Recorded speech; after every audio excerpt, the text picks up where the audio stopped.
2024 best ball streets are hot, hot, hot. And yes, yes, yes. Stacy and I are here for it. Tonight, we are starting our very own league over on Real Time Fantasy Sports. Stacy, Gator. I am ready for this. I am go. so ready. Let's get it.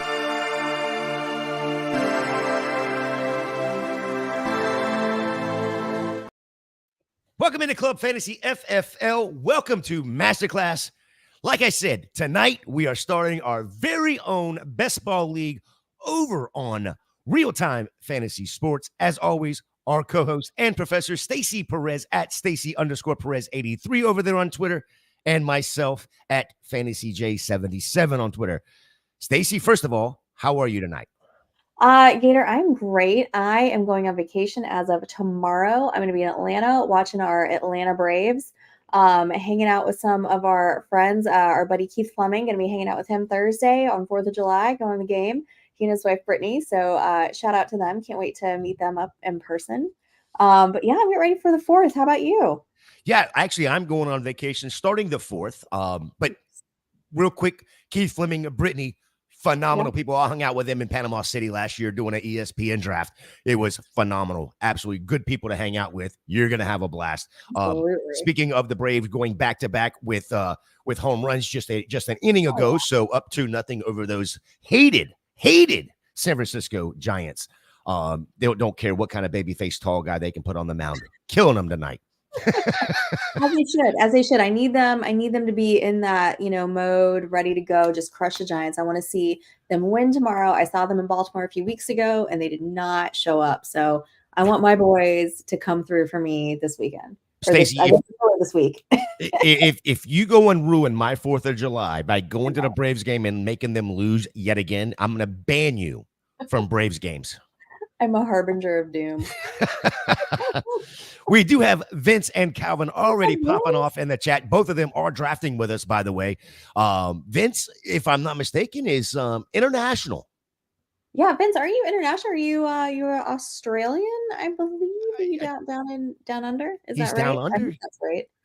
Well, while he's going to answer that question, Stacey, tonight's draft, again, like I said, is over on Real Time Fantasy Sports.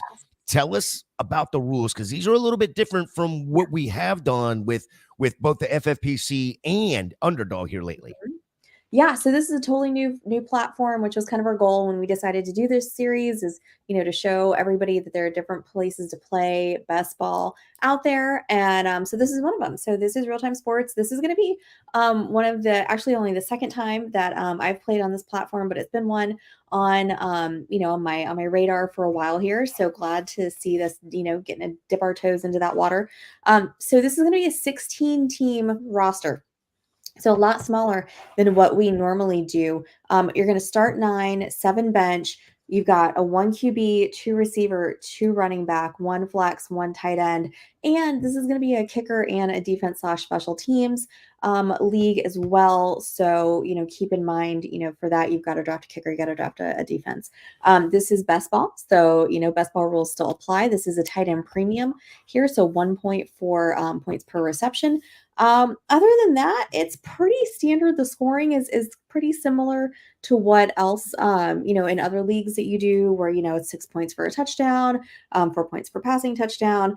They do have a special rule with the kickers that I did notice, that it's 3 points for a field goal, but for every yard after 31 yards, you get an extra 0.1 on your.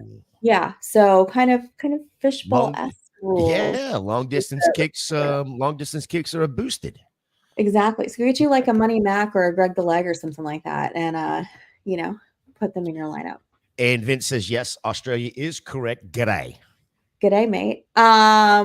Chris B in the chat saying he sees that Blue Jays hat behind you. I guess we're ready to go ahead and kick this thing off. Looks like we got most of the teams in the draft room. So I'm going to go ahead and see if we can get this thing kicked off. I may have to switch over. Oh, this is going to be fun. That's the only thing that we have come across here, is with this new one here, not doing a ton on here. It's made it a little difficult to manage. But yes. I'm sure we can get it going, and we are We Just are like running. anything, like, it's your first time doing it. So Gator and I actually did a draft with Howard Bender and Andrew Cooper over on Sirius on this platform. And so that was both of our first time there. So now, this is our first time putting together our own league. This is a platform that has different championships that you can play into. You can come and set up your own league, which is a great, function that they have, but you don't just have to do that. So if you want to play on here, and you say, I want to do, their best ball championship. So it's a $10,000 grand prize, different price points, to enter into those. They also have a main event grand prize. It's a $500,000 grand prize. And actually a good friend of mine who is right up here, that'd be Mr. Brad Petrie, I think won it 2 years ago or year before last, something like that. Nice. Shout out to Brad. I don't know if you're listening or not. But Brad also got me this super cool jersey back here. We have a group that drafts in Kentucky every year. And Brad got us all matching jerseys. So shout out to him. But yeah, he's a RTS pro over here. So yeah, but they have a lot to offer, as well, just like I said, different platform, kind of, get out there, diversify your portfolio a little bit. But Chris, you said you spy a Jay's hat. You do spy a Jay's hat. It's right here. Sidebar. I collect hats from every stadium that I go to. And I didn't technically go to Toronto for that hat, but I did go to one of the only actual major league games that was held in a spring training stadium, which was during COVID, over when I saw my Braves play in Dunedin. So that's the story behind that. Yeah, one thing I want to quickly hit on is I thought I had set it up for a 1 minute clock. It is a 2 minute clock. So that another thing that's a little bit different. Evidently, I did not change that setting. You can change the setting. 2 minutes, it is what it is. It's just going to take us a little bit longer to get through it. We should still get through it with it being a total of 16 rounds. People, if you take 2 minutes, do not take 2 minutes out there. You don't have to take 2 minutes if you don't want to. That's right. Mr. Scampers in the chat. Good evening to the crazy old cat himself. Good evening, Scampers. Vince says he'll catch us on the other side. I think you're in the future, bud. You're already in the future. You're in tomorrow for us. Over there, is it like 12 hours or something? Is it more? Yeah, I don't. It's they're out there.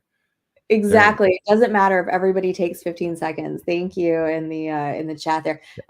Gator, I did do one of those 15-second schnauzers on Underdog the other day, and I got to tell you guys, since playoff hockey's over, it really was kind of the only way I could feel truly alive. 15 seconds to make a draft. I have not done any of those. I saw the tweet that they put out. And I was just like, man, 15 seconds. Sometimes I have a hard time with 30 seconds. And I hate. I'm not a guy that likes to do the long 8-hour clock either, right? Oh my god, I can't do slow drafts. Slow drafts are not I don't have the patience for it. I want instant gratification. I want it done. I want to set aside my hour and a half, time block and finish it. Yeah. Yeah, I'm with you there. Well, Stacy, the draft, like I said, has started. We got the first 3 picks off the board. You're picking at 6. I am picking at 11. A little something different on this one, too, is normally come Tuesday nights at 8:30 when we jump on here, I don't draft. You don't, but you're drafting tonight. You know why I'm drafting tonight?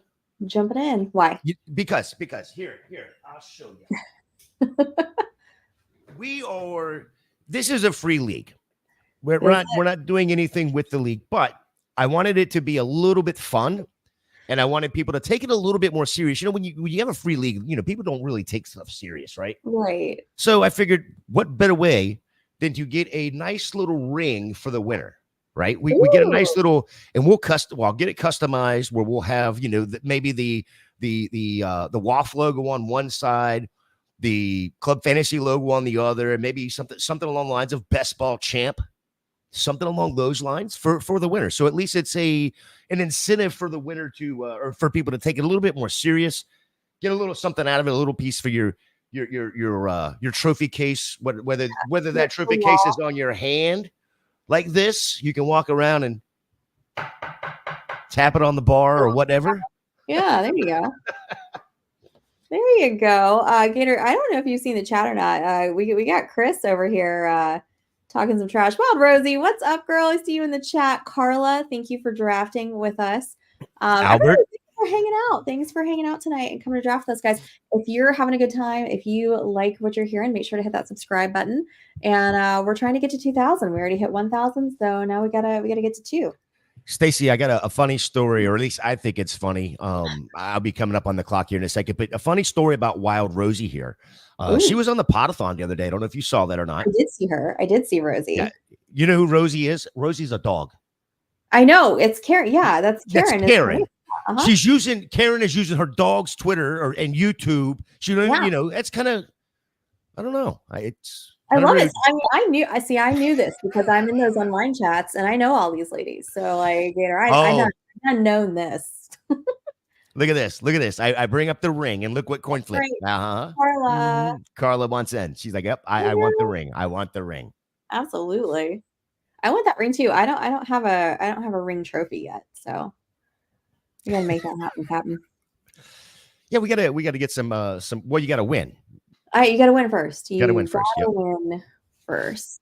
All right, so we are on team 8 here. I took Amon-Ra St. Brown. Bijan went right after me. So this is pretty similar to what we're seeing in like a lot of our drafts with this, you know, how it goes McCaffrey, Lamb, Hill, Chase, Jefferson, St. Brown, Bijan. This is about right. So team 8, you're about to time out. What are we doing over here? Let's go. Yeah, I may have to go and message him. He was in here a little bit ago. May have to go message him, let him time out this one here, and then I'll pick, and then I'll shoot him a quick. He's gonna get he got skipped. Oh no. I don't know what that does now. This is a different platform. I'm going to go find the rules. Go check the rules. We may need to check those settings. I think what it does is he gets the pick when he comes back in. Oh, I don't know. I didn't look to see. I didn't even think to look and see about that. So yeah, don't time out. Is the key there. The rule is don't time out. So he's got it goes back to him. Okay, so okay. I don't know that I like that. I don't know if I like that either. J4. Well, the nice thing about this league too is you can completely customize everything. So, like if you're on there and you're on, you know, like the league settings page, like there's literally like you can do whatever you want on here, which is really cool. And I mean, not for nothing, but look at our fun little logos that we have up here. You can customize logos. You can upload your own. It's very, very, like I say, very customizable. So absolutely, I got the little flamingo. Got to rep Florida. Oh yeah, got to rep Florida. I hear you. Yeah, Rosie, I've never seen that either. You know, we got team 9 over here taking Puka after that. We got Oscar over here, Broken Trojans. That's pretty funny. Broken Trojans are kind of like the reason that I have a day job, right, Gator? I wouldn't know if it was Broken Trojans or not. But you know, it is definitely guys. It's definitely not your math skills. It's definitely not my math skills. That is for damn sure. It's funny because when we say math skills, everybody actually thinks that we're talking about you adding and subtracting. That's exactly what I'm talking about. The only thing I'm not including in that is the dollar sign that goes in front of that. You can do that very well. I can do that. I can add those dollar signs up real fast. So he's going to time out again here. So I'm not sure if there's a way to go in because I think Lanier's right in here. Obviously, it's going to really slow down the draft if it just keeps going back to back. So we'll figure that out. Yeah, that way we can keep this moving down the road here. I'm gonna see what I can do, Stacy. We're gonna be up here in a second. I wonder if there's a way for me to jump in and find out if I can reach that person. Yeah, it's just I'm not liking that if it goes back to him. They should have it should be an auto skip or something along those lines. But again, this is or an auto draft. Yeah.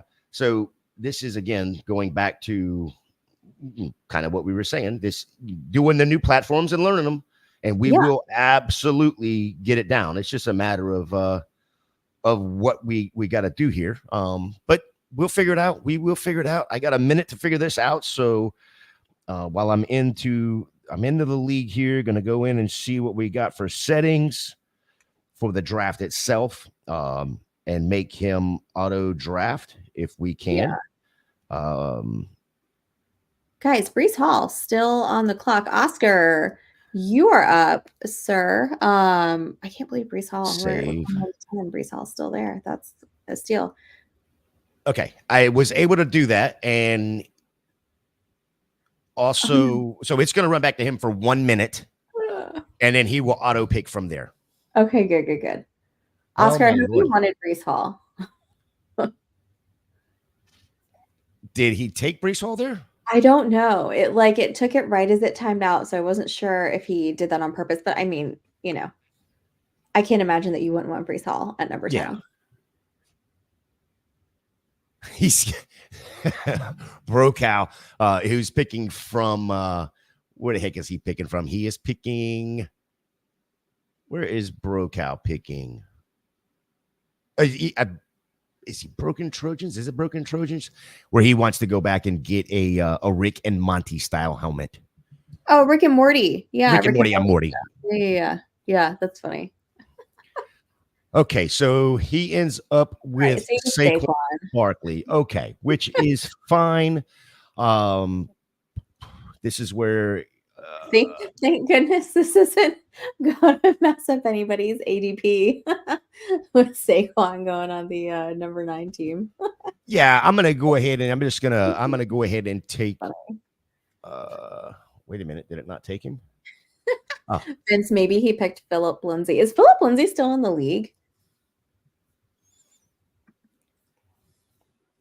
I'm gonna have to look that up now. I want to know if Philip Lindsay is still playing in the league. I don't know why you got to keep turning on. That's going to aggravate me if that keeps turning back on. But anyway, taking Jonathan Taylor, just somebody that I think is going to get a good bit of volume coming out of that backfield. There you go. I like that. I like Jonathan Taylor there. Yeah, the other side that I'm looking at there is being able to possibly come back around with this 2-2 pick and seeing what's available. So are you a Taylor over Gibbs? Because Gibbs is usually going in that 11-12 spot there. There's so many weapons in Detroit. So many. And the other side too is, and it's something I forget, and going to this RT Sports here, we know that the ADP is a little different from what we're used to. Yeah. So you honestly have to scroll down a good bit more. You do. You do. That's the big thing that we learned. Yes. So there's players like I'm not trying to crosstalk or anything like that, but like a Sam Laporta that on Underdog is going in that 2.4, 2.5, somewhere in that range. Yeah. And here he's way down the board. Again, this is a non-tight end premium, but so is that. Right. So it is kind of, you kind of got to scroll down the board a little bit to go and find some of the guys. This one here, I would highly recommend setting some sort of queue. It is. And I was just looking because I remember that specifically because when we did the other draft with Howard and Coop, I ended up getting Roma Dunze. I think it was Roma Dunze so late. And it was one of those where you just had to keep, because it's with the rookies too, that you especially notice that you had to keep scrolling and scrolling and scrolling. Like right now, I'm looking at, I finally found Derrick Henry. He's sandwiched in between Ramondre Stevenson and DeAndre Swift. And that's like wild. So yeah. Vince, exactly. You said a Q for 300. Yep. So I mean, there's a lot of players in here that you got to look for. So just, it kind of makes you keep in mind, okay, if there's somebody specific that I want, don't forget to keep scrolling because, it might be just like shopping at Ross. You might find a hidden little gem in there that you've forgotten about. Yeah. This is going to be interesting to see how this plays out with having to scroll a little bit more. You're going to find, like you said, some diamonds in the rough kind of a thing, but you're also going to probably going to find some guys higher in ADP on this particular platform than on any other. Yeah, for sure. I'm really interested, Gator, to see how your team turns out because you've got Jonathan Taylor and then Drake London.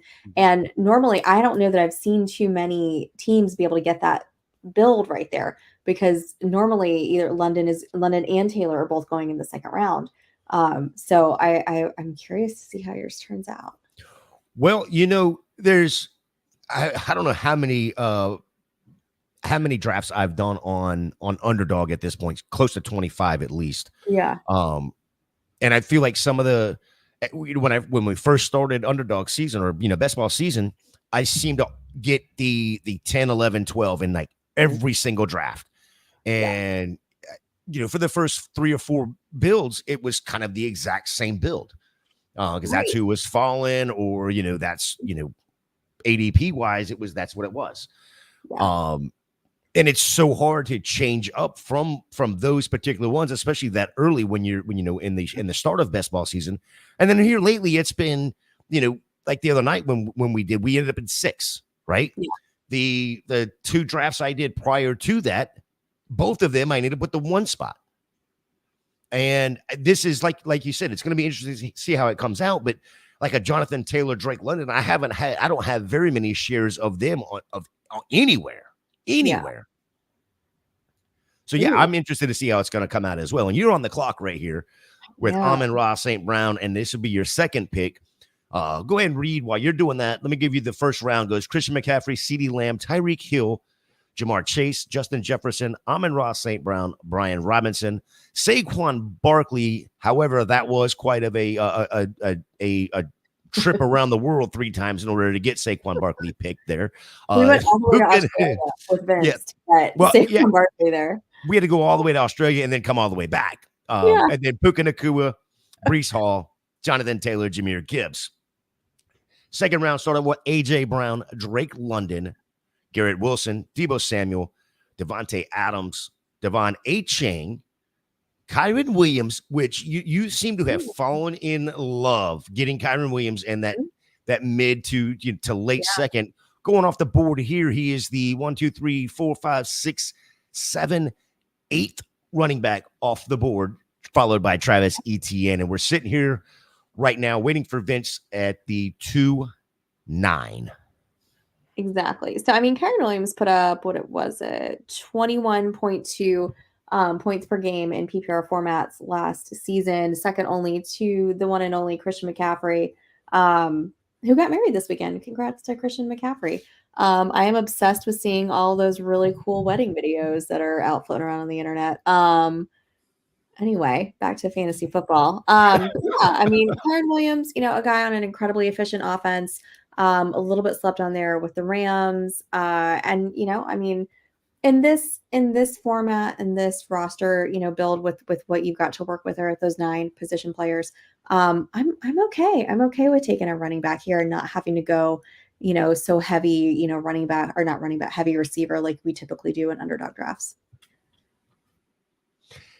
Yeah, I was going to see if that was going to happen with you. You went with the wide receiver to start with, but then that was, you kind of, normally our builds are wide receiver for the first 3 rounds, and you kind of changed it up. Like you've got a big tournament coming up or something that you need to try and change your draft strategy around, and it's kind of. I am trying out different draft strategies because then I want people to know how I draft, because it's not like I'm on podcast 2 nights a week talking about how I like to pick receiver and how it's Sam Laporta no matter what. Right.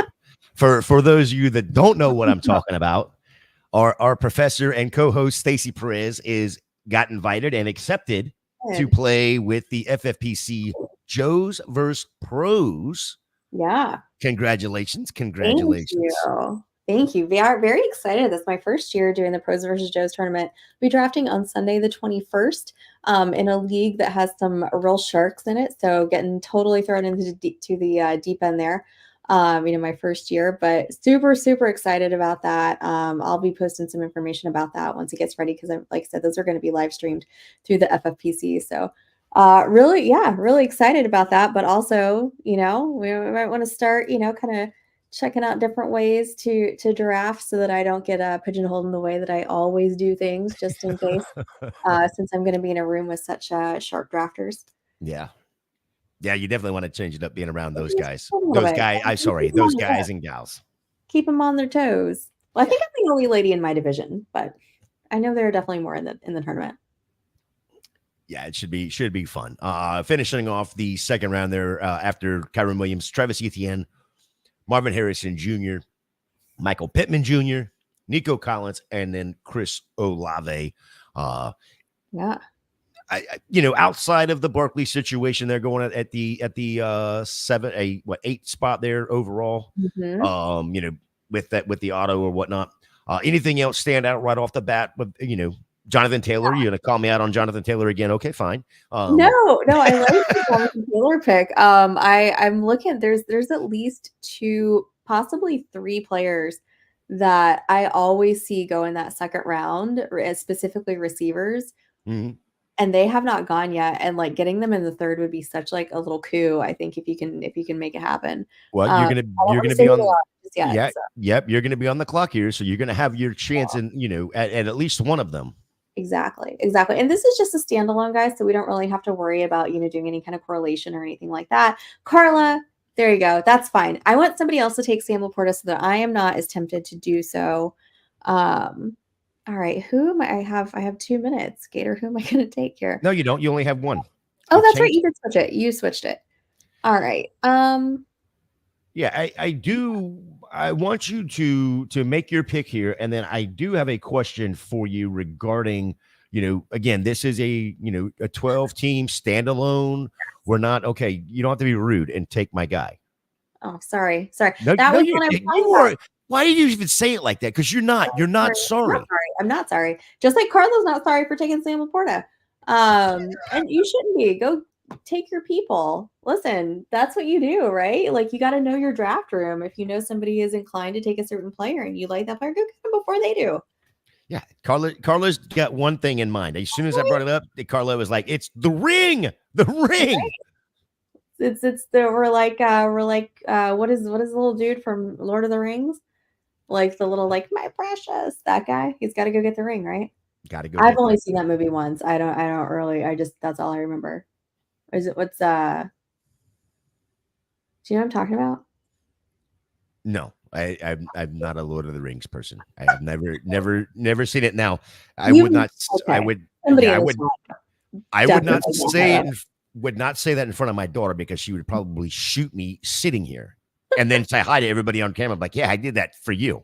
Thank you, scammers. It's the little like weird, creepy looking dude. It's like, oh my precious, and he's like talking about the little. I don't think his name is Tom. Vince. Vince, I want to hear more about why you're not allowed back at the mall food court. If you are allowed to talk about that here, it's a court order. Don't want to get you in trouble. There. Yeah, Devontae Smith was actually the other player that I was looking at besides Ayuk that typically goes like in around that second round area. Yeah, this is about the third stream that I've been on where Vince has been there and been like, "Yep, I got Dennison Oliver Moore Jr. DJ Moore, folks. DJ Moore. I really like that because that's one of my little bits that I like to do at live drafts, Vince, is I like to call players by their full legal government names. Yes. So that's a fun one. I didn't know that was DJ Moore's name. So thank you for giving me that. I will put it to you. I'll put it to you like this. I believe DJ Moore or Dennison Oliver Moore Jr. is one of Vince's favorite players. So if you're in a draft with Vince, you can snipe him. Yeah. With just Vince, are you a Bears fan? That's what I'm wondering now. Schmeagle. Yeah, Schmeagle. That's right. That creepy little dude. Gosh, this is wild. I hope everybody in the draft is not continuing to scroll down because I know. Holy guacamole, Batman. There are some names that I just ran through over here. I got to start throwing some people in my queue before I forget them. Well, I'm hopefully gonna take this guy right here. Going 2 rounds after his mate over there with the Rams. But I cannot pass up Cooper Kupp in the end of the third round. I just put Cooper Kupp in my queue, Gator. Good. I'm glad I got him. Haha. Nanny. A little stack there. Nanny boo boo. Now, Stacy, the question I was going to ask you was, we've talked about, not only stacking, but also correlation. And I want your opinion on, in leagues like this, where it's a 12-team standalone league, no tournament. correlation, we don't need to have correlation for this particular league. No. Is there any benefit to having correlation in this league? In a standalone, I can't think of any. I mean, it's weeks 1 through 17, right? And it's just the people that you're playing with here. So I don't know that it necessarily, I don't know that would benefit you enough to make it a point to go specifically do it. If it happens, it happens, sure. And I'm sure, if you look for weeks 15 through 17, you're probably at some point going to have some sort of I think you'd have to try really hard not to have a matchup in those 3 specific weeks that are, works out in your lineup. But I personally am not going to be, that's not going to be something that I'm prioritizing. I'm looking at more like doing stacks and going to get the players, especially in 16 rounds. We're going to have pretty stacked lineups here. So I want to go after guys that I know are going to be productive and consistent and have the ability to get on the field and produce. Yeah, I like that. Jalen Hurts, first quarterback off the board. The board paired with AJ Brown there. I love that. Yeah, I like that. Kelsey said that's lovely. Good job, Diamond Mike. Now he's got me. You're not a Bears fan, you're a Bengals fan because they were the worst team in professional sports. I don't think they're the worst team now. So 20 years ago. 20 years ago. Go stripy cats, not scamper cats, but stripy cats. That's right. Oh, I thought I did it already. Oh, I almost got auto drafted there. Oh my gosh. Yeah, you got 20 seconds left. You're good. Yeah, because I forget you got to click him and then click the draft button. Which again, that's just something a little bit different, but you can just get used to it. I guess it's fine. So I've got caught on that a couple of times. But Trey McBride right there. How do you like that? Third tight end off the board. Nice. That's nice. Get you some Trey McBride. I'm going to scroll through here and try to find some more value at receiver maybe. Yeah, I had to scroll over to look at the starting lineups again. That's 1 quarterback, 2 running back, 2 wide receiver, 1 tight end, 1 flex, 1 kicker, 1 defense. Exactly. Like Carla said a little bit ago, yes, a small lineup. You got to go get your guy kind of a thing. Exactly. Gotta go get your guys. It's going to be a short bench, short bench. So, if it was, take my Scott Fishbowl from last year, and I went first round, I went Jalen Hurts. Second round, I went Jonathan Taylor. Third round, coming all the way back around, I was able to get Anthony Richardson, right? So I was feeling great after 3 rounds. The draft looked good to go. 2 weeks later, 3 weeks later, whatever it was, 3 weeks into the season, I was 0 points out of 2 of my top 3 guys. Jonathan Taylor's not playing. Yeah. Anthony Richardson's not playing. Yep. It hurts so bad. Bad year for this Colts. Yeah. Bad year to have the Colts. You can, with a short bench like this, I mean, you're starting 2, 4, 6, 8. You're starting 9, counting your kicker and defense, right? So you're really only starting 7. And I mean, you've only got 16 rounds, so you're going to have a short bench. Mark Andrews off the board. What are you thinking coming up here, Stacy? So I'm looking at potentially maybe a tight end. Although I think I can probably get away with maybe pushing that a little bit here. I might go grab a 3rd receiver and then just kind of fill out my 2 receiving spots, potentially a flex. I always think that, like your second running back is your least valuable position. So I'm probably going to wait on that for a while. But again, with a smaller roster, I'm probably going to be able to get somebody pretty decent at my second pick. So that's kind of what I'm looking at right now. I don't feel like I need to go with, a quarterback yet. I feel like I can push quarterback pretty far in a league like this. If I want to, depending on my build, that's probably something I'm going to look at trying to stack. Potentially, not to give away too much, but I think that just makes sense when you're trying to do something like this. If you're focused more on stacking, you want to kind of go after those, receiver quarterback matchups if you can. Yeah, I was going to bring that up a second ago with Jalen Hurts going off there at the 4-1. Yep. Not saying that Jalen Hurts would have come back to him here. I think that was, probably if that's what you wanted to stack was AJ Brown and Jalen Hurts. I don't know that you'd have got him at 5-12. Right. I think there's going to be a quarterback run here in the end of this 4th, early 5th round. Jalen Hurts would have been one of those. So I think that's a good spot to go get him there. But would you have rather just just throwing this question out here in best ball. Would you rather stack AJ Brown and Jalen Hurts, or would you rather stack Patrick Mahomes, Travis Kelce, if those are your two options? Ooh, I think for me, I probably am going to prefer to go Hurts Brown. I think they've got more upside. I'm not saying they're more talented, because obviously I think the Mahomes Kelsey, duo is way more talented. But you take a look at, Mahomes' numbers last year in fantasy, they weren't that great. He gets the job done and he is amazing. He's Patrick Mahomes. They went on the field, but he's not putting up, your massive fantasy numbers every week. And Kelsey was hurt at the beginning of last season, so there's no surprise there. But he's going to be the one that teams are trying to go after and cover, leaving some other guys open. So if I've got if you're just asking me who I think potentially could score more points, I think I'm going to have to go with AJ Brown, Jalen Hurts there. Yeah, I think I'm with you. And I think what comes into play for me is Kelsey's a little bit older. Right. But the upgrades, and it may, however minute you may think they are, the upgrades that KC does have at the wide receiver position compared to what they had last year is going to factor in. I think, we don't know what Jalen Hurts is going to be doing rushing the ball, or if he's even going to be rushing as much, but we've seen it. We know he can run the ball. We know he can get the ball out, of course, to AJ Brown, and going to get the end zone there. So I think I'm with you there. I think it's Jalen Hurts, AJ Brown. And do you agree that Hurts wasn't making it back to him? Oh, yeah. I don't think Hurts was making it back to you. No, absolutely not. I'm just pulling up the numbers last year. So in PPR formats, Hurts had 21 points per game. If you're looking at Mahomes, he had 17.5. Right? I mean, we're talking who had rushing more points than that, right? At this point, we had CJ Stroud, Brock Purdy, Kirk Cousins, Jordan Love. Obviously this takes into account, guys, it takes into account their entire season. And it, what I'm looking on fantasy data is where I'm looking right now for those numbers.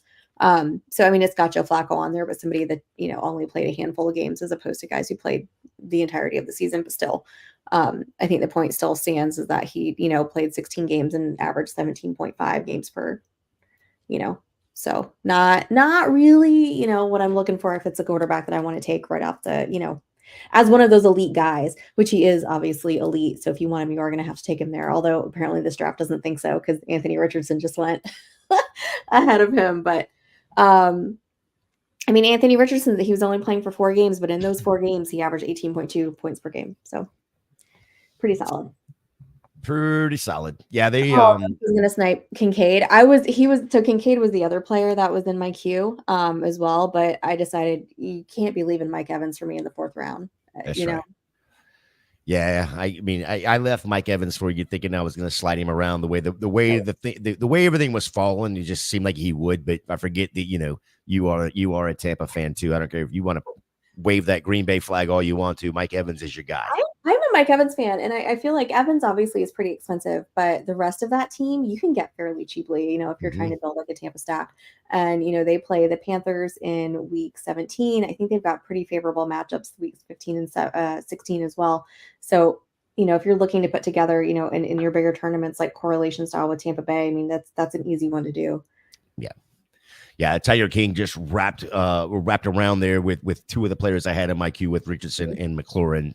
So nice. I'm going to say sniping. The Richardson I think was a snipe, maybe a full round early, but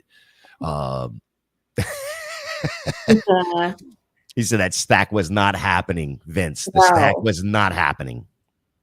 Yeah, no, he was not letting you do it there. Yeah, the Allen Kincaid stack. Nope. I'll run through the round 3, round 4 real quick while Stacy's looking at the clock coming back at her. We had DK Metcalf, Isaiah Pacheco, Derrick Henry, DJ Moore, Sam Laporta, Brandon Ayuk, Devontae Smith, Stephon Diggs, Jalen Waddle, James Cook, Cooper Kupp, Travis Kelce, wrapping around with Jalen Hurts to start the 4th, Trey McBride, Rashad White, Mark Andrews, Josh Jacobs, George Pickens, Mike Evans, Zay Flowers, Josh Allen, 2nd quarterback off the board, Dalton Kincaid, Amari Cooper, and then Anthony Richardson to end the 4th round here. Starting about halfway through the 5th, Stacy coming up on the clock. What are you thinking with this next pick, Stacy? You right now are sitting there with your 3 wide receivers of Amon-Ra St. Brown, Brandon Ayuk, Mike Evans, and then your lone stud running back there, Kyron Williams. So I'm looking at my bye weeks now because I'm thinking maybe it might be time to go after another running back. So I've got my 3 receivers. I've got my 3 starters at, receiver and then at flex, most likely. And then I've got my one guy with Kyron. So maybe it's time for a running back. And I think it's still too early for me to take a quarterback at this point. I mean, we only have 4 off the board. So, all right, Carla's taking Ken Walker. You've got a small run here on the running back position with Mixon and Walker both falling off the board here. You are on the clock here with 40 seconds or so to go. What are you thinking right now? Talking about the running backs, are you still thinking running back here with these 2 going right in front of you, or are we looking somewhere else? We're looking at tight end. I'm going to go Cal there in the 5th. Okay, you can't hate that with the upgrade there, with the upgrade at both quarterback and OC there. So exactly, just complete. So you're debating. So Lanier's over here debating Evans, Allen, Kincaid, or Lamar in the 4th. I just made the decision for him with Kincaid there. I mean, I think for him, what was he, the 4th tight end off the board? No problem with that. Kincaid, fifth tight end off the board for Kincaid.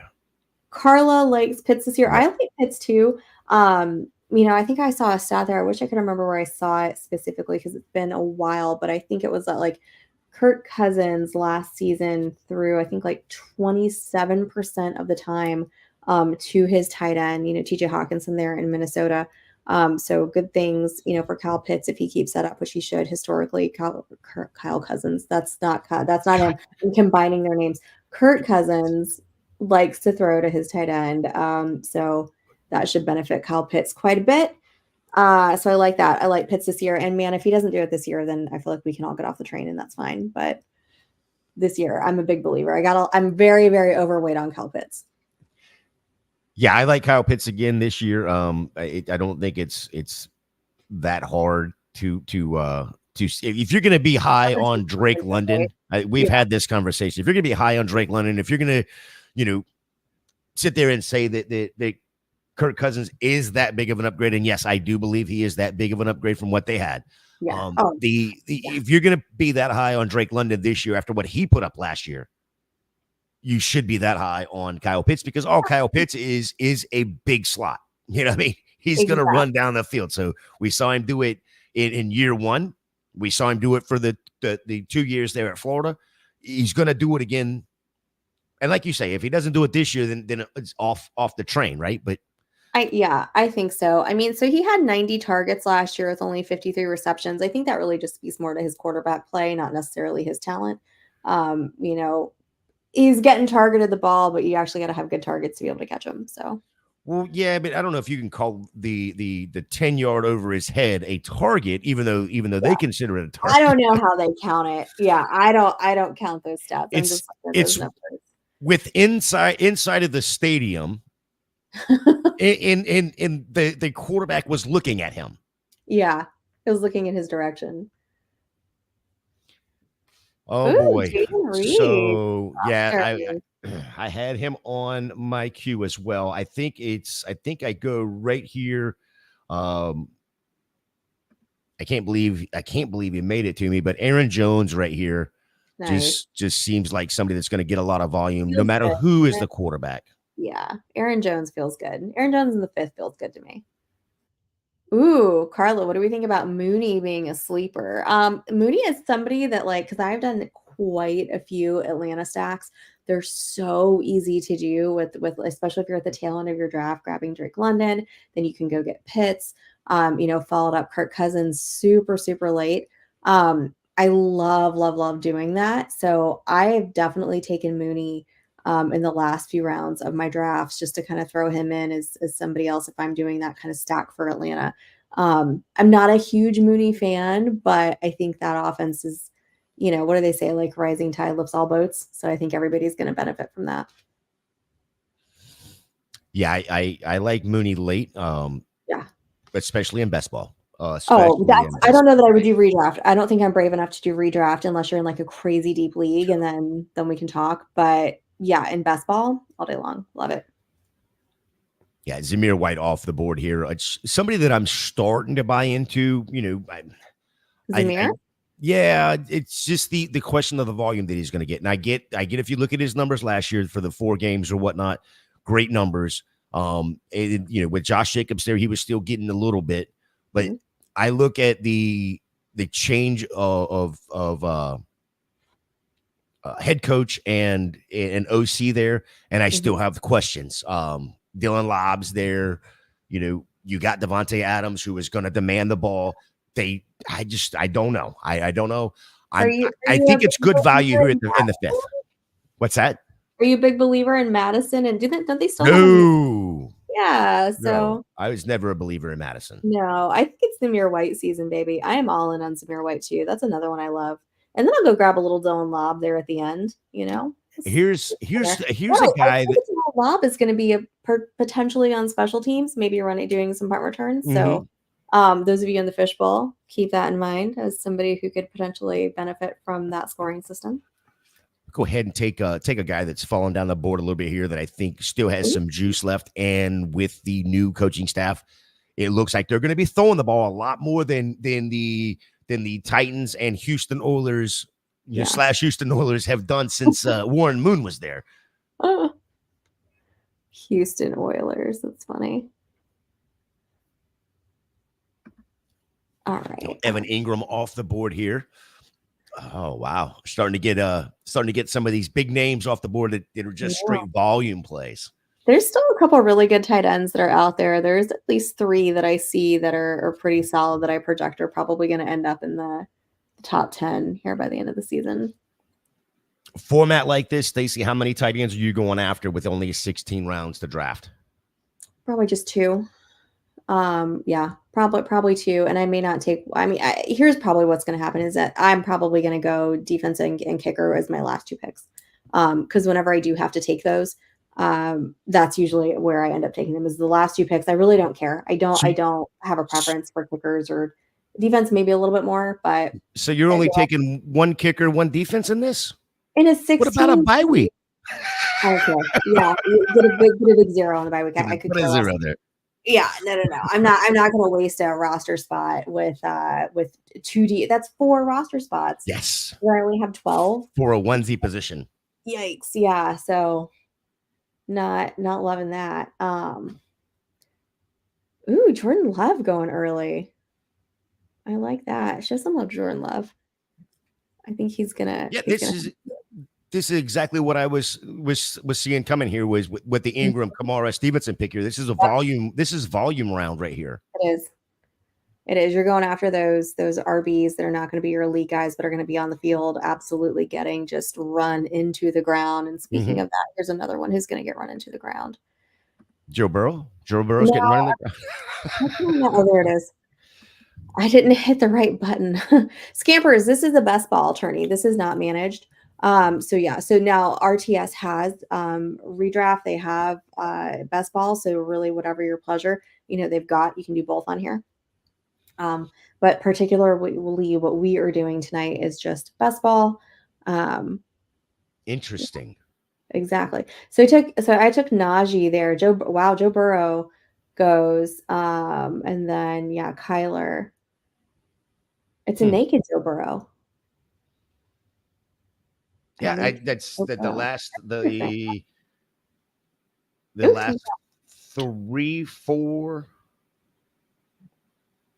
5 quarterbacks are naked. Last 6 quarterbacks are naked.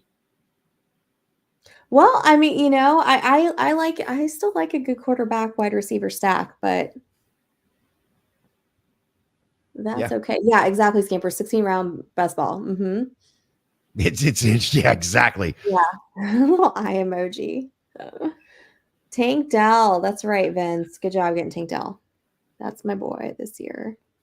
Yeah, so round 5 went like this. It went Terry McLaurin, Keenan Allen, Lamar Jackson was the 4th quarterback off the board. Joe Mixon, Kenneth Walker, Kyle Pitts, Deontay Johnson. Shia LaBeouf right there. Good Lord. Thank you for sniping me there. Patrick Mahomes, Jordan Love, Jaden Reed, Aaron Jones, Zamir White.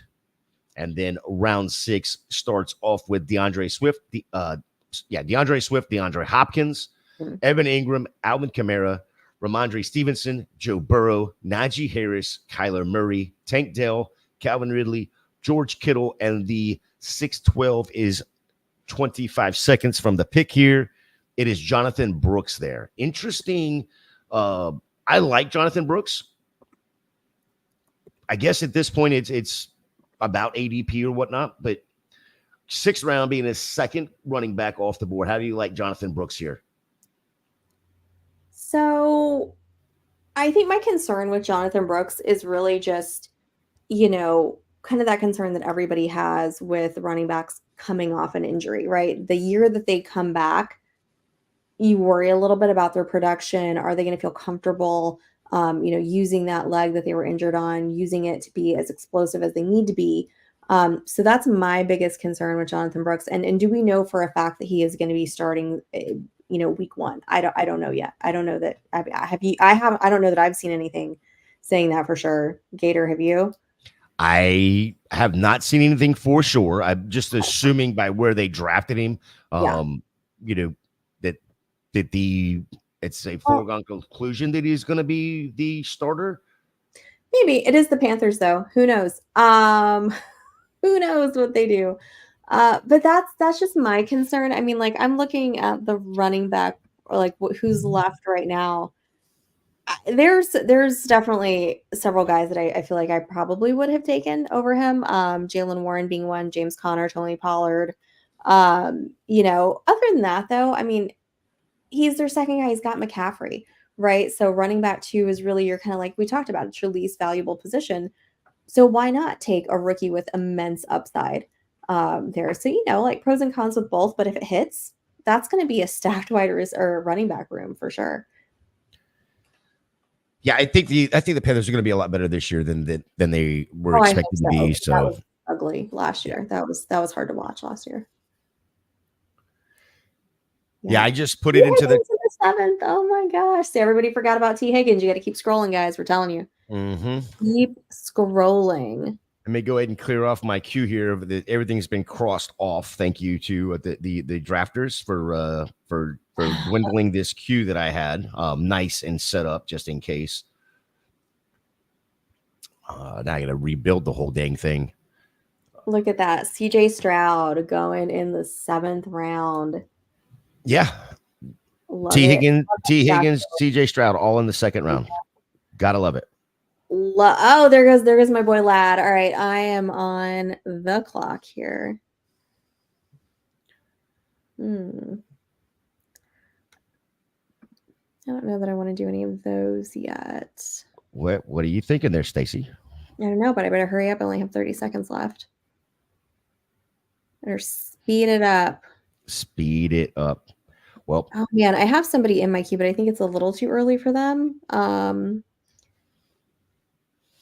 Maybe not though. Well, I'm gonna do something I don't normally do. I'm gonna grab Kirk. There you go. I was looking at who are my starters who are left? Who are my ones that are left? We got Christian Kirk. I don't want to hear anything about Brian Thomas coming in and now. It's Christian Kirk, all right, until further notice. Yeah, I think I am going to on my pick. That way I don't mess everybody else's pick up. I put it into the private chat. Only got one response, so I'm just going to do it anyway. On my pick, I'm going to move the clock to a 30-second clock. Yes. That would be great. Okay. Well, I figured you would be okay with that. I am absolutely okay with that. Yeah. It seems like, because we are going on an hour and we are only on round 7. Right. So yeah. Well, we had about 30 minutes to get Saquon Barkley on the board. Exactly. We did have a little bit slow go there. So Carla says do it. So that's all that matters. Do it. We got Carla's blessing. Yeah. Let's go. The one that's here, the only one that's here for the ring says do it. So we're doing it. Exactly. We got her blessing. Actually, you know what I should do is right now. You should do it right now. J is not There. doing too bad there for an auto draft team with Saquon, Josh Jacobs, Devontae Adams, Stephon Diggs. It's got Ramondre as his third running back, and Patty Mahomes and David Njoku. That's not a bad little group. Nah, so we're down. Okay, down to a 30-seconder here. It's going to be fun to watch how this plays out.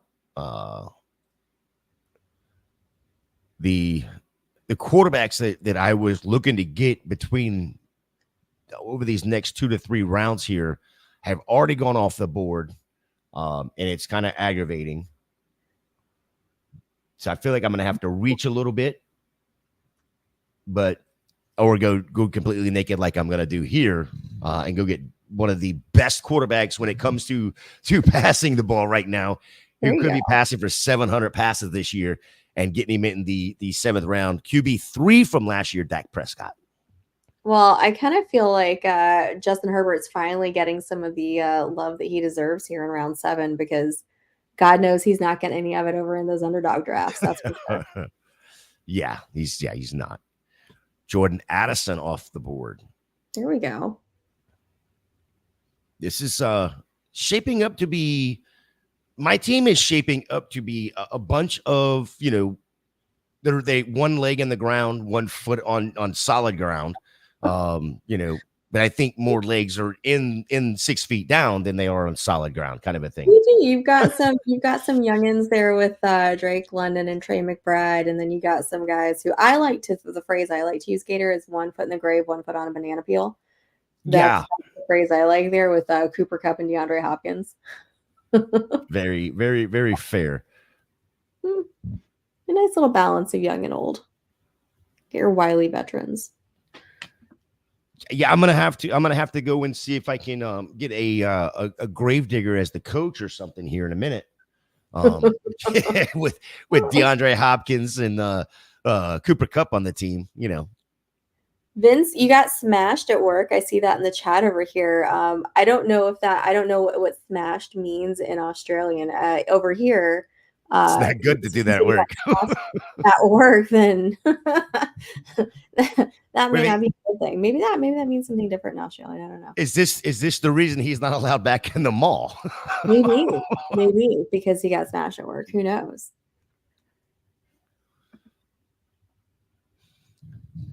Good Lord. Stacy, you've got no quarterback to this point. Looks like, I'm just double checking, we've got every other team has at least 1, and we have 1 team that already has 2. Yeah. Feeling safe enough to hang out for a little bit longer, or do we need to go ahead and get one?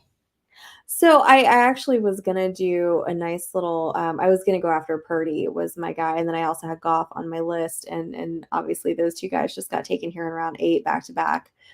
So can't take either one of them. So now I got to look at my other options, but that's okay because I got 3 other guys on the board that I'm okay with.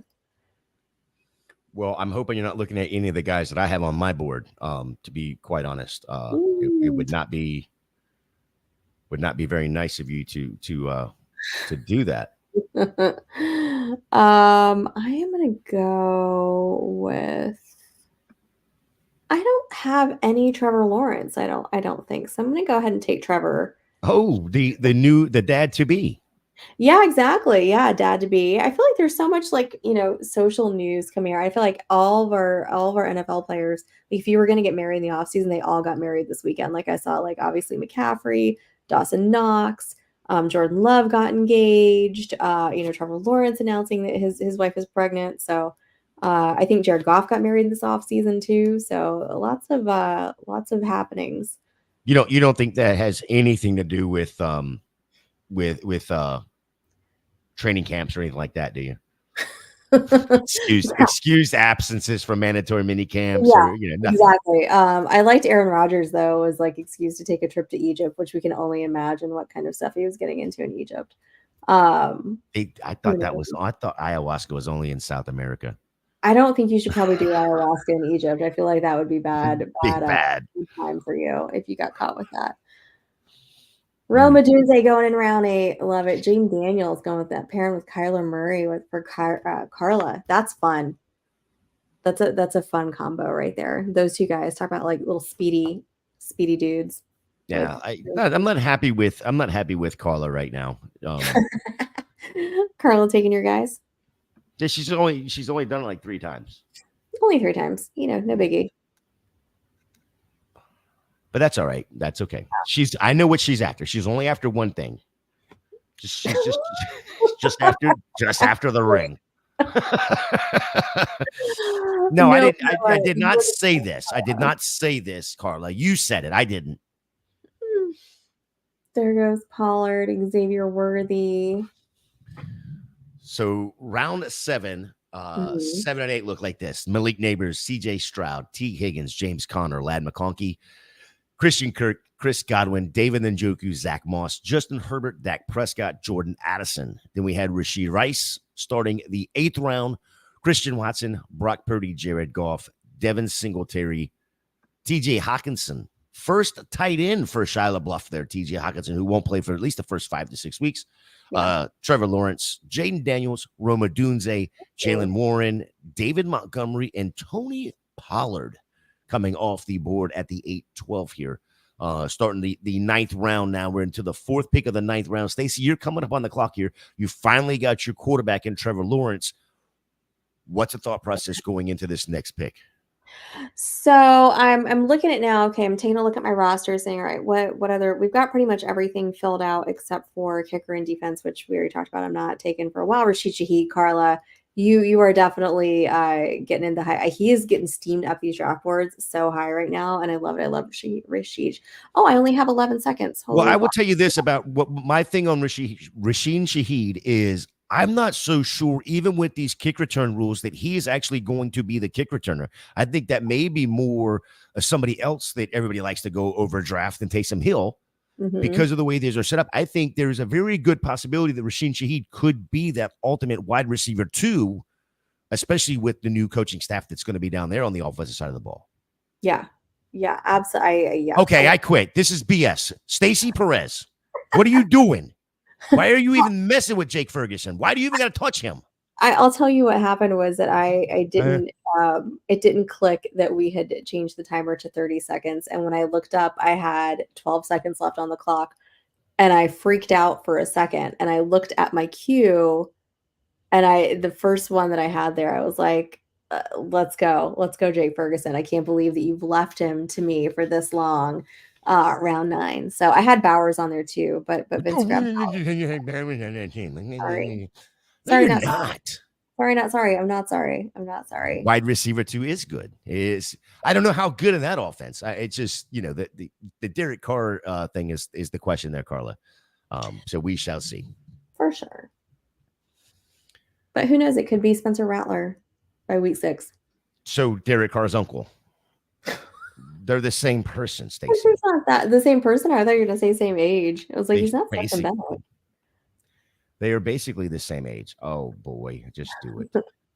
Just do it. Why didn't it not go? There we go. Oh. I just go ahead and do it this way and just be done with it. Because go ahead and take him now, because if I don't, somebody else is going to take him before I get him. I know. I better start looking at some other backups over here. There's still some pretty good value at quarterback left in this. There is. Queue. There absolutely is value there. Oh, dang. I didn't even look. I had to scroll down a little bit further. I had missed Tua. Yeah, Tua was still there. Exactly.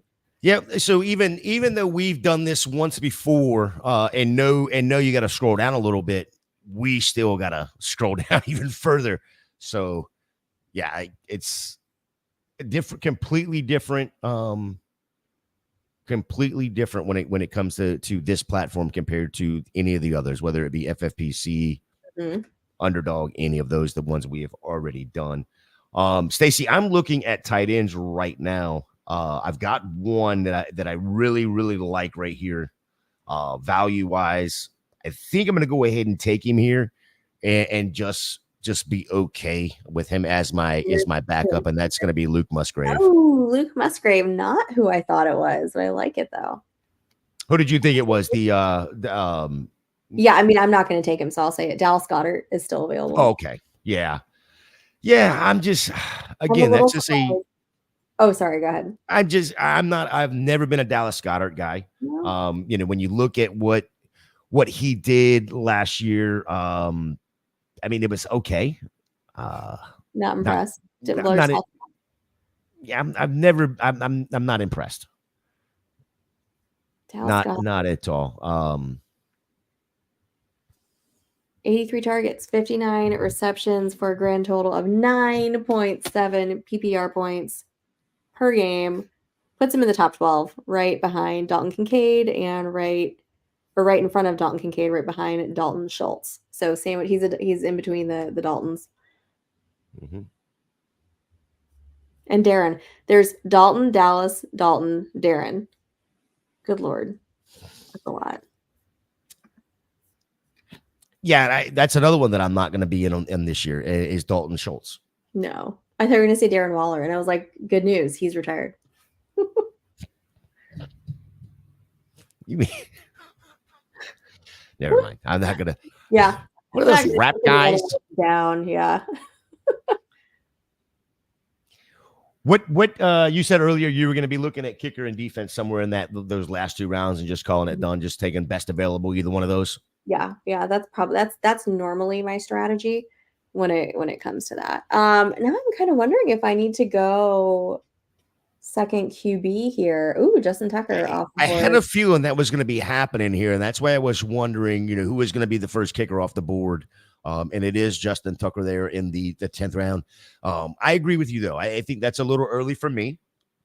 We already know, unless you're taking two of them, yeah, you take the best one, but still, again, you're unless you're taking two of them, you're going to get a 0 in 1 week. So it's to me, it's not beneficial to have that kicker be the first one. I don't care that he is the best kicker in the NFL right now.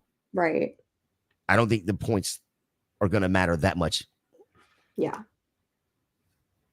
Got to look at Baltimore's schedule, but I do believe that they play a lot of outdoor games. You get there, you got your glass of Chardonnay. That's right. I did. Mm-hmm. I like it. Drafts picked up now that we moved it down to 30 seconds. So moving right along here, right? Coming up on the end of the 10th round. Round 9 goes like this: Xavier Worthy, Raheem Mostert, Marquise Brown, Brock Bowers, Rasheen Shaheed, Jake Ferguson, Caleb Williams, Austin Eckler, Khalil Shakir, Pat Freiermuth, Kirk Cousins, Tua Tagovailoa, Chase Brown, Luke Musgrave, Jackson Smith-Njigba, Jerome Ford, the Brian Washington. First kicker off the board, Justin Tucker. You mean Brian Robinson? The Brian Robinson. Not. I was in our group chat today for the first Got Fishbowl. Somebody was in there saying they're going to take Brian Robinson 1-1. And they mean Brian, not Bijan. They mean Brian, the Brian Robinson. I can't wait to see. I would love for that to happen in my draft. Yes, me too. Justin Tucker, the first kicker off the board. Zach Charbonnet, Trey Benson, Keon Coleman, Ezekiel Elliott. That's going to be an interesting one. And we may have to talk about him in just a minute here. But Curtis Samuel, Dallas Goedert at the 10-12. So as much as I don't like him in the 10th round, Dallas Goedert, that's good value. First tight end for team 1 there. The Tiger King. So I like that. Zeke Elliott, what's your impressions of Zeke Elliott this year? Is he going to just get touchdowns? Is he going to get volume at all? I mean, we saw a little bit of what maybe there was a resurgence of sorts last year.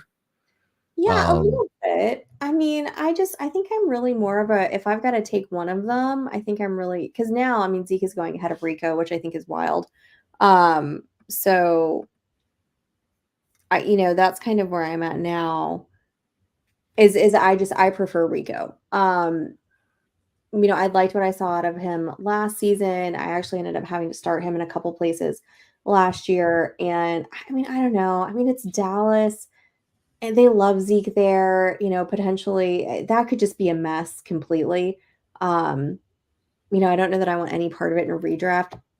I don't know. Honestly, I don't know what to think about how they're actually going to use either one of those players. And I think possibly best ball is you're better off taking them in best ball if you want to take a gamble on a Dallas running back. Yeah, I don't know if I want to touch Zeke this year. I think there's going to be a couple spots where I'm just going to throw a dart at him, but it's not going Yeah. to be the 10th round. Yeah. I think that's quite a bit early. Same. I mean, and then here's my issue. And we turn right back around. Same team goes and gets Nick Chubb. You're probably not going to see any use out of Nick Chubb until after Thanksgiving at best. Now, granted, come the fantasy playoffs, you're going to get all the Nick Chubb and he's going to be fresh. Cool. Mm-hmm. But are you in there at that point because you're taking Nick Chubb this early? You're to us and back in and right behind an Ezekiel Elliott, that style of player. It's going to be rough. So, I mean, now I know that there's videos out there of him working out, like, just looking like an absolute monster that he is. I haven't taken. I am staying away from Nick Chubb this year. Same thing like what we talked about with Jonathan Brooks. I don't know that I want the guy the year that he comes back from the injury. I'd probably prefer him the year after. And such a serious injury as Nick Chubb had. I hope that he can come back just for football. I think he's a great guy. I know he's beloved by his teammates. But I personally don't want him on my team. I think that's just too much of a gamble for me. Yeah, I 100% agree with that there. Yeah. But it's the most volatile position anyway when it comes to running back. So, what's up, Charlene? Charlene, girl. Thank you for stopping by. Thanks for stopping by. Love those last 4 rookie picks in a best ball, Vince. So, what did Vince do in the last 4 picks here? He went Adunze, Brock Bowers, Keon Coleman, and then Brian Thomas Jr. Yeah, I don't mind those at all. Loving those rookies. I love it. I love Odunze. I think he's super duper talented, but I do think he is going to fall. I think he's in the same spot as like a JSN last year, right? Where you just have the bad luck to get put on a team, with 2 solidified guys that are going to be the 1 and 2. And then, in a couple of years, and Dynasty, man, I love Rome Odunze in Dynasty. But in best ball, probably has more value towards the end of the season than he does now. So somebody like Alad McConkey, I feel like is warranted to take him ahead of somebody like Rome. I know Keon Coleman is getting blown up those draft boards too, just because he's an absolute delight to watch on social media. And there's like a power vacuum in Buffalo, so who knows what's going to happen there. But I don't know. I'm a little bit hesitant to go full Coleman, I think. I don't know. And I don't know too much about Brian Thomas Jr. I don't know. He would have been a good fit on this team here if I'd have gone really just hardcore with Jacksonville with taking Kirk and Lawrence.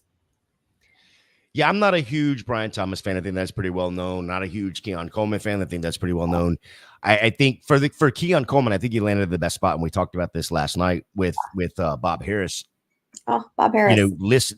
Landing there in Buffalo with Josh Allen, he's going to have the opportunity to take on that Stephon Diggs role. When it comes down to it, there's only really Dalton Kincaid and who else? Khalil Shakir. Exactly. So for Keon Coleman, I actually like the situation. The only thing I think he's got to do is learn to catch the ball away from his body with his hands. And if he does that, which I think he can, he just hasn't proven to do it yet, whether it was at Michigan State or at Florida State. He didn't do it at either one of them. And he had a lot of craziness in his head at the time. I think that's probably what hurt him the most. As far as Brian Thomas Jr., my issue with him is, and I've said this made it very clear, I think he's a 1-trick pony. He's a 9 route. Okay. So it's going to help. I think it's going to help Gabe Davis. Christian Kirk more than it's going to help anybody else in that team. It's going to allow Christian Kirk to run underneath everything. And he can take safeties with him. Christian Kirk's going to be able to drop behind the linebacker in front of the safeties and just run rampant in that offense. And I think that's what's going to help. That's what's going to make Brian Thomas a value in real life NFL, not in fantasy. Because again, once the NFL figures out, and I think a lot of them do already, he's got to learn how to run routes, and he doesn't run routes right now. Not that I've seen. He wasn't one of my favorites coming out this year. That's for sure. Scampers. Yeah, Scampers are right. The amount of Gus Los Angeles disrespect, completely uncalled for. So I just pulled up Gus's numbers here. Played all 17 games, which is like unheard of for anybody on the Baltimore running back room. Mm-hmm. He did, let's see, 810 yards, 13 touchdowns, was scoring 11 points per game. He did have some use there in the receiving game with 180 yards there, but no touchdowns. Um, you know, I mean, I don't know about Dobbins. I don't know what to think about that. I mean, TBD, I think really, um, to be determined with them. So I like Gus Edwards there. I think he's a great snag towards the end. And I mean, come on, that's everybody's concerned about the Chargers just being a run a heavy team. That's why Herbert's getting drafted so low. So I don't know how you can, have those concerns that, they're just gonna be such a run heavy team and then Gus Edwards is going so low. Well, I think one of the issues with Gus Edwards, when you look at his numbers from last year, he was a red zone guy, right? That's what caused all those touchdowns. I don't think that they're going to be that prolific in the red zone this year. So take off some of those touchdowns, maybe a few more yards, but I think Gus is the first and second down back. When it comes to third down, yes, you can use Gus, but I think that's where JK is going to come in and probably Vidal taking some of that third down role. But no, I agree. Gus Edwards being disrespected is absolutely uncalled for. But I think a lot of that too is, yes, it's going to be a run game, but how much are they going to be running in the red zone? How many touchdowns is that going to allot Gus Edwards? When we saw him last year, like you said, 13 touchdowns on the ground? Yeah, on the ground, yeah. What I'd like to see is how many of those were inside the 20. And do we trust the Chargers offense to be inside the 20 that many times this year? Let me take a look. I'm sure I can pull that up here if you give me just a second now that I made my pick. Yeah, you are good to go here. We've had a couple more kickers going off the board here. I'll give you round 11 goes like this: Javonte Williams, Baker Mayfield, Nick Chubb, Brian Thomas Jr., Tajay Spears, Matthew Stafford, Dalton Schultz, J.K. Dobbins, Taysom Hill, Kamani Vidal, Michael Wilson, Cortland Sutton. Round 12 is Blake Corum, Jerry Jeudy, Josh Palmer, Jacoby Myers, Brandon Aubrey, kicker from Dallas being the second kicker off the board, Jaleel McLaughlin, Ty Chandler, Jamison Williams, Gus Edwards, Jahan Dotson, Marshawn Lloyd, rookie running back out of Green Bay. Actually, I like that pick, especially in the 12th round. I think that's great value there. Cole Kmet's another one. 12-12 here. Cole Kmet, good value there for a tight end that everybody's down on, but I think there's actual upside for Cole Kmet with this offense. Somebody's got to catch the ball. You don't think it's going to be DJ Moore or Keenan Allen, do you? Because they suck. Stop that. Stop that. No, but I think there's going to be opportunity for Cole Kmet to not going to be a top 8 tight end, but can he be that a top 10, a top 15? There's possibilities there for him. Oh yeah, especially if we think that offense is going to run or throw as much as we think they are. Go ahead. I'm still trying to pull that red zone data up here. Yeah, you're fine. I'm going to go ahead and take the guy we were talking about a minute ago, in Rico Dowell. I'm starting to gain a lot of exposure to him. I'm super overweight on Rico Dowell. That is for sure. I'm taking him as my third running back. Jonathan Taylor, Aaron Jones, Rico Dowell is my third running back. I don't know how much I like that, but may as well go ahead and keep the rookie theme going here. Not with my team in particular about it because I've got to get younger, but I'll go ahead and get Jalen Wright out of Miami. Dart throw here in the 14th round. That's a super sexy pick. So do you want to hear something absolutely wild? I love hearing wild things. All 13 of those touchdowns came in the red zone. That's what I was trying to say. Yep. All 13. Yep. Speaking of something wild, did you hear what I got this past weekend from the Potathon? What did you get from the Potathon? The Ricky Vaughn sleeveless jersey signed. Yes. Wild thing. I love it. Super stoked about that. Wild thing. Super stoked. That's fantastic, Gator. Fantastic. First defense is off the board with the Ooh, 49ers. That's nice. I mean, this is the round you would expect to start seeing people reach a little bit, knowing that people like you and I are going to take them to the 15th, 16th round, try to get out ahead of us a little bit. Mm-hmm.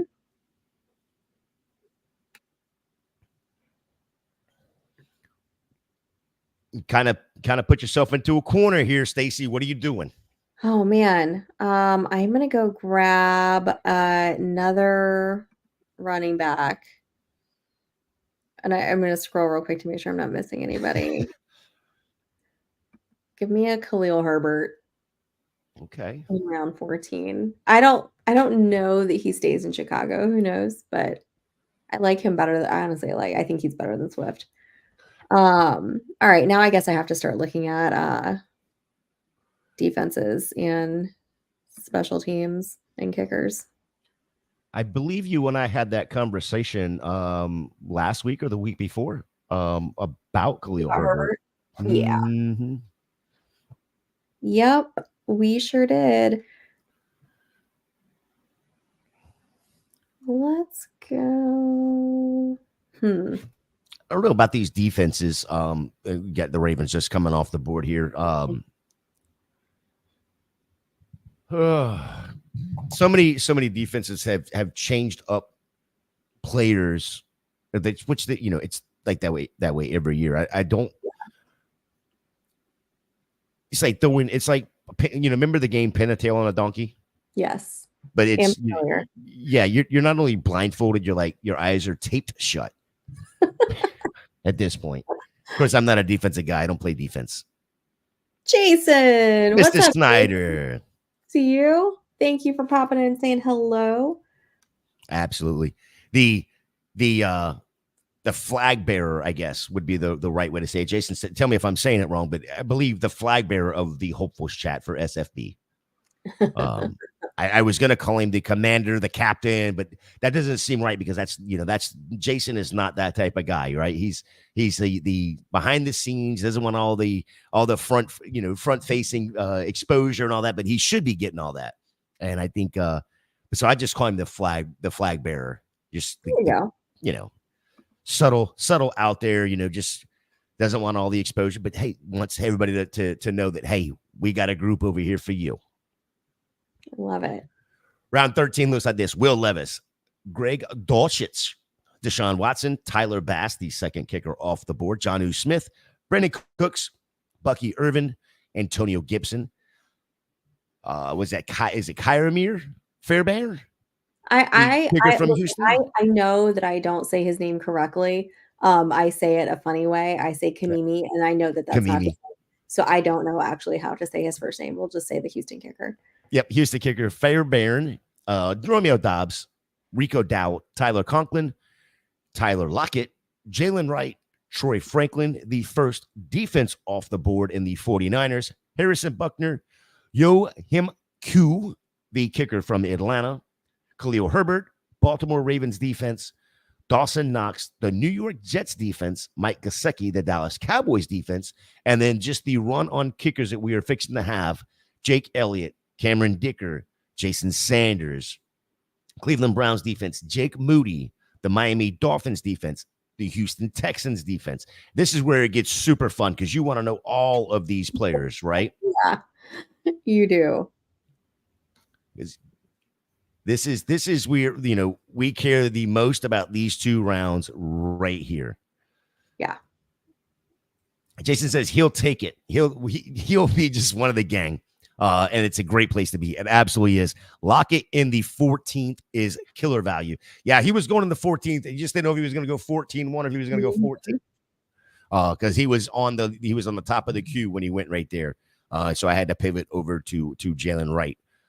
So yeah, that was it was fun. Thanks to I don't remember who's in the 12th spot there. Diamond Mike, that's who it is. Just helping everybody else in the draft, continue to beat up on my team and snipe the hell out of me. Fine.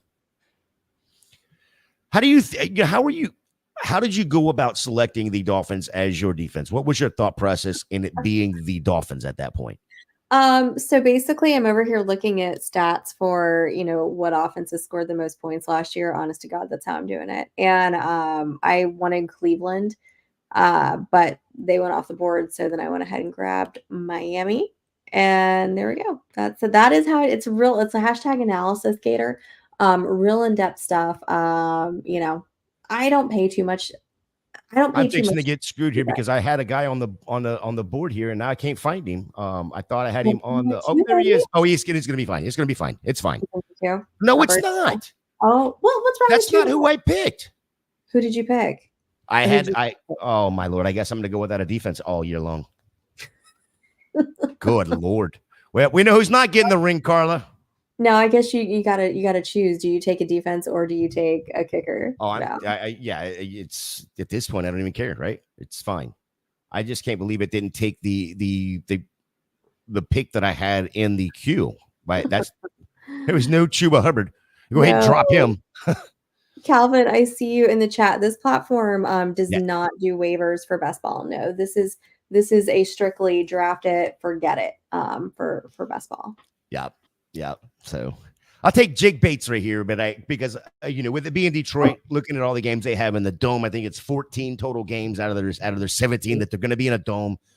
This kid he wasn't in the NFL last year. He's like 25 years old, but he kicked. Did you see what he did in the UFL? No, I didn't. 60 yarder became a huge sensation, right? Love it. The next week he kicks another 60 yarder. The next week he couldn't kick a 60 yarder. The next week he could only kick a 59 yarder. Okay. So he's got what they call he's got a foot. He's got a boot. He sure does. He's got a boot. Sure does.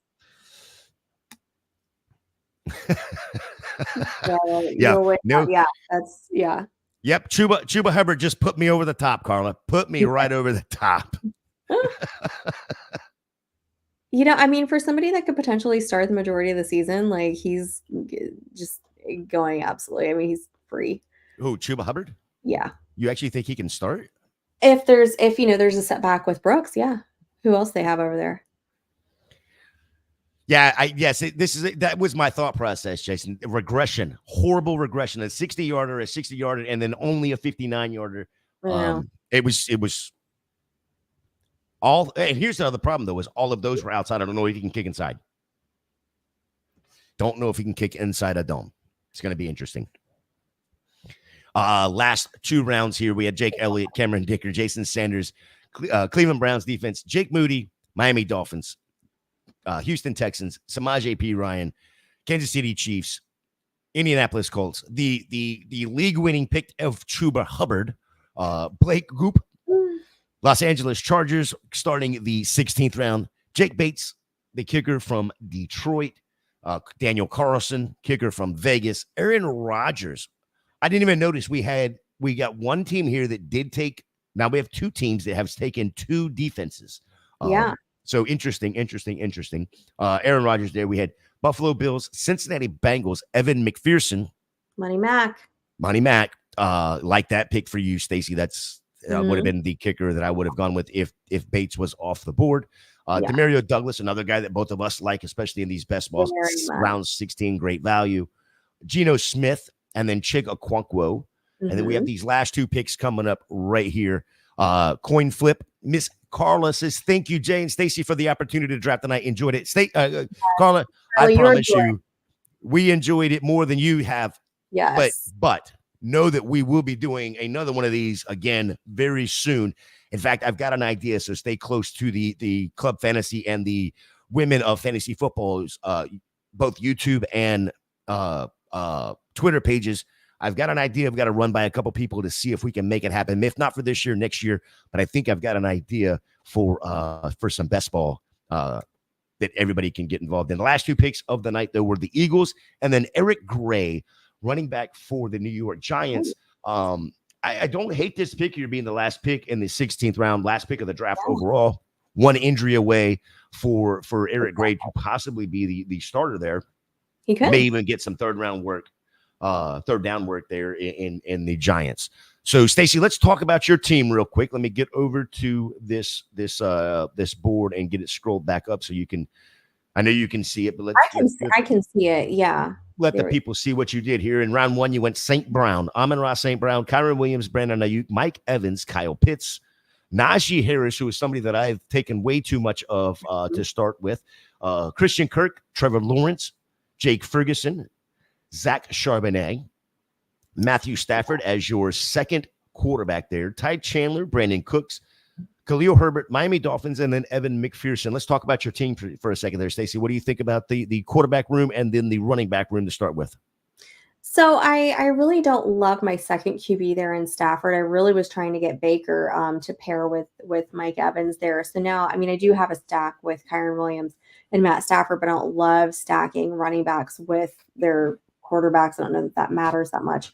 So that would be the one thing that if I could do differently, I probably would. Although I had a chance to take Baker in round 10. I just felt like it was a little too early, but obviously I missed out on him since team 2 took him. They are going around at the turn in 11. But that being said, Stafford's not a bad quarterback. So it's, it's not like it's the end of the world over there. I didn't get stuck with, a rookie or, somebody that just didn't have a lot of faith in. So, he's going to start, as long as he's healthy, he's going to be on the field. So again, not the end of the world. A little bit different than I normally do. Cause like I said, I don't take a ton of Kirk, don't take a ton of Lawrence. I definitely don't have the matchup or the pairing of Pitts and Ferguson for my two tight ends. So it's a little bit different than I normally do. These running backs, though, are pretty familiar. If you look at my teams with Najee, Ty Chandler, Zach Charbonnet, Khalil Herbert, I'm definitely highly exposed to all of those players. But I still, that's because I believe in them. I think that they're good players, especially with the build you're doing. If you're going anchor running back there which is what I did in the second round with taking Kyron. Yeah, I mean, I like it. I like what you did there. I actually do like Stafford. A little, I mean, and I'm a Buck fan. I would rather have Stafford. But I do agree if it came down to Stafford, Mayfield, and the stack was the wide receiver, probably Mayfield. But I think there's also a very good possibility that Kyron Williams is going to be not just the first and second down back, but the third down back as well. Yeah, I mean, there's that potential there. And then last thing with my receivers too, that I just noticed is that I've got St. Brown, Ayuk, Evans, Kirk, and then Cooks is my last one. I have all ones except for Brandon Cooks. Mm-hmm. So I'm pretty happy with that. Yeah, I'm a little upset if you taken Brandon Cooks there because I wanted to grab him to stack him with Dak Prescott. Okay. Even if he is the wide receiver 2 there, he's still going to get some look. Of course, you not only took him from me, you also took Jake Ferguson, but that's fine. We won't talk about how you decide to stab your stat. It's not even in the back. You stabbed me right in the front, right in the front. right on camera. You did. It's insane. Damn. It would have been taking Dak, right? We're an hour and a half in, Stacy. I just want to look at my team real quick. We could talk about some of these other teams offline here. So if you guys have questions, please make sure you drop those in the comments, whether, after the show or whatnot. My team, I look like this: Jonathan Taylor, Drake London, Cooper Kupp, Trey McBride, Aaron Jones, DeAndre Hopkins, Dak Prescott, Christian Watson, Kirk Cousins, Luke Musgrave, Michael Wilson, Jerry Jeudy. That Jerry Jeudy pick, by the way, was for the one Hudsonian, just so he knows. Jerry Jeudy is still there going in round 12. Rico Dowdle, Jalen Wright, the league winner that he is, Chuba Hubbard, and then Jake Bates. I just looked it up. Comparing to last year, I'm going to be losing, or I'm going to be basically a negative 9 points every week without having a defense right away. So that's not great. That doesn't make me feel good. But what does make me feel good is that I have Jake Bates, who's going to more than make up for that with the extra points that we get after the 31-yard kicks. I don't know how many he's going to get there in Detroit but they're going to be in the end zone a lot. But I do think that I'm going to be able to make up a little bit of those points. Hopefully I can make up a lot of those points. We shall see. So going over it, Jonathan Taylor, strictly a volume play for me. I was actually trying to grab him, and Richardson went in the 4th round, which was a little early for me. Drake London, Cooper Kupp, starting off with those two. Again, Taylor and London those two starting off, and even add Cup into that. I don't know how many builds you're going to be able to get those three particular guys, to start your draft off. Aaron Jones, I have a feeling that there's going to be a huge volume play there with up there in Minnesota, being with whether it's Sam Darnold or JJ McCarthy behind center. Mm-hmm. DeAndre Hopkins, again, I think there's going to be some wild changes when it comes to the passing game there in Tennessee. We started to see a little bit of it last year. DeAndre and Mayonnaise kid loved each other, halfway through the season. Will Levis, as my mom says, Will Levis.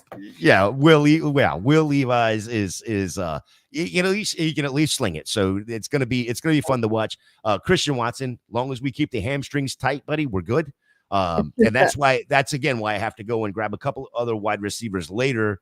Having Christian Watson taking that dart throw, but it kind of taking it early. So I wanted to grab a couple later wide receivers, and I did that with Wilson and Jerry Jeudy. Stacking Kirk Cousins with Drake London, I think that's a if you're going to go Drake London or Kyle Pitts, you're going to be looking at Kirk Cousins.